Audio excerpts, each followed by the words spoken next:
नमस्कार दोस्तों, हमारे चैनल में एक बार फिर आपका स्वागत है। मैं हूं डॉक्टर संतोष और आज हम बात करेंगे डायबिटिक किडनी रोग या जिसे हम डायबिटिक नेफ्रोपैथी भी कहते हैं उसके बारे में। ये बीमारी शुगर के मरीजों में बहुत आम है, लेकिन अच्छी बात यह है अब इसके इलाज में बहुत प्रगति हो रही है। इस वीडियो में मैं पहले पुराने भरोसेमंद इलाज के बारे में बताऊंगा और फिर कुछ नए आधुनिक दवाएं की जानकारी दूंगा जो इस बीमारी का इलाज बदल रहे हैं। साथ ही कुछ जरूरी रिसर्च और ट्रायल्स पर भी चर्चा करेंगे जो इन नए इलाजों को सपोर्ट करते हैं। चलिए शुरुआत करते हैं बुनियादी जानकारी से। डायबिटिक नेफ्रोपैथी यानी डायबिटीज के कारण धीरे धीरे किडनी का खराब होना। अगर इसे समय पर ठीक ना संभाला जाए तो ये किडनी फेल होने तक जा सकती है। पिछले कई सालों में हमारा मुख्य इलाज रहा है रास सिस्टम को ब्लॉक करने वाली दवाएं जैसे एसी इनहिबिटर्स एंड एआरबीज। ये दवाइयां किडनी के अंदर के दबाव को कम करती हैं और पेशाब में प्रोटीन के रिसाव एल्ब्यूमिनुरिया को भी कम करती हैं। आज भी ये इलाज की बुनियाद मानी जाती है।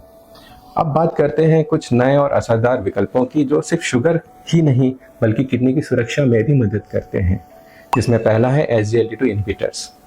ये दवाइयां गेम चेंजर बन चुकी हैं। क्रेडेंस नाम की एक बड़ी स्टडी में कैनारीफ्लोजिन नाम की एक दवा ने करीब 30% तक किडनी फेल होने का खतरा कम किया है।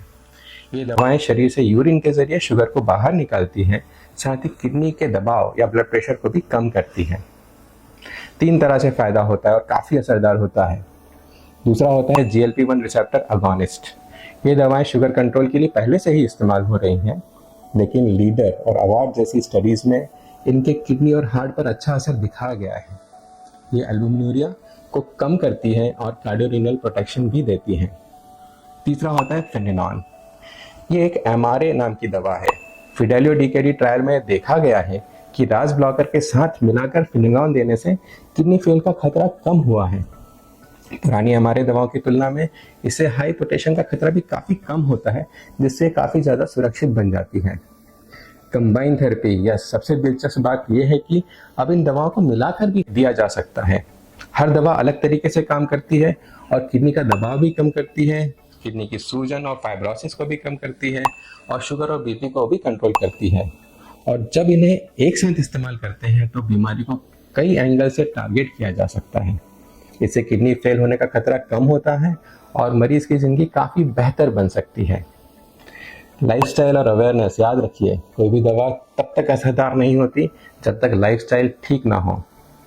इसका मतलब यह है कि ब्लड शुगर और बीपी को कंट्रोल में रखना, किडनी फ्रेंडली डाइट लेना, रोज थोड़ा बहुत एक्सरसाइज करना और सबसे ज़रूरी बात है मरीज को अपनी बीमारी की जानकारी होना चाहिए। जब मरीज समझदारी से इलाज में हिस्सा लेते हैं तो नतीजे बहुत अच्छे आते हैं। फाइनली आइए सब कुछ एक बार फिर दोहराते हैं। डायबिटिक नेफ्रोपैथी एक गंभीर बीमारी है, लेकिन हमारे पास इसको रोकने के लिए कई असरदार इलाज मौजूद हैं।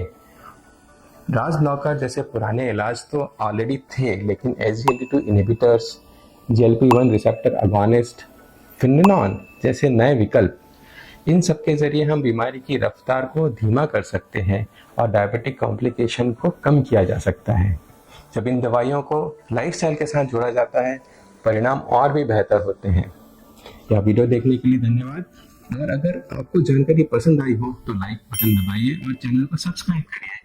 अपने सवाल या सुझाव मुझे नीचे कमेंट में दीजिए। फिर मिलते हैं एक और हेल्थ अपडेट के साथ नेक्स्ट टाइम। Thank you.